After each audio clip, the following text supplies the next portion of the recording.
في سبتمبر 2025 تقف فرنسا على أعتاب أزمة مالية قد تغير وجهها لعقود قادمة.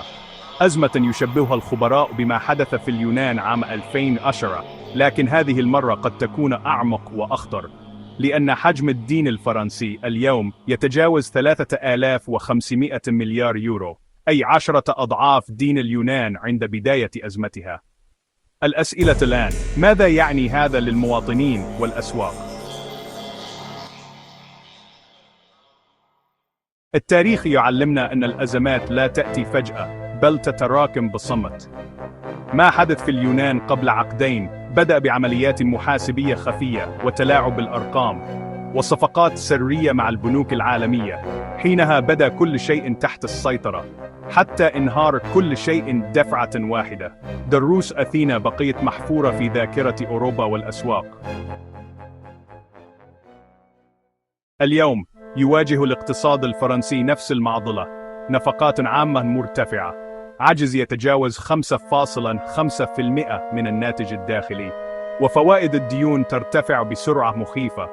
والأسوأ، أكثر من نصف هذه الديون في أيدي مستثمرين أجانب، ما يجعل فرنسا تحت رحمة الأسواق العالمية. كل نقطة مئوية في سعر الفائدة تؤثر على ملايير من الالتزامات. والخطر ليس رقميا فحسب، بل يتعداه إلى استقرار المجتمع والاقتصاد الحقيقي. ما حدث في اليونان كشف أن غياب الإصلاحات يقود إلى الكارثة: انهيار الناتج المحلي بنسبة 30%، وبطالة بلغت 28%، وإجراءات تقشفية مزقت المجتمع. فهل يتكرر المشهد ذاته في باريس بعد أن تكرر في أثينا؟ السيناريو محتمل، حيث تشابك السياسات والاقتصاد والمجتمع، والحل يحتاج إجراءات صارمة وإرادة سياسية تضاهي حجم الأزمة.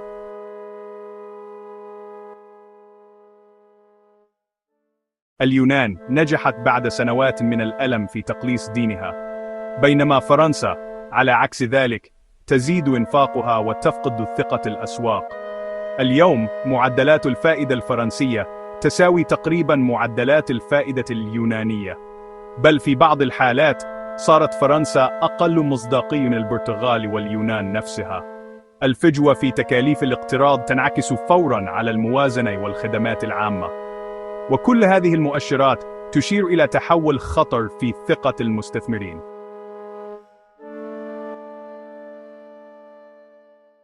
الأزمة قادمة لا محالة، والسؤال المطروح: هل تتعلم فرنسا من دروس الماضي، أم تسير نحو انهيار أشد خطورة من أزمة اليونان؟ في زمن الخداع قول الحقيقة فعل ثوري.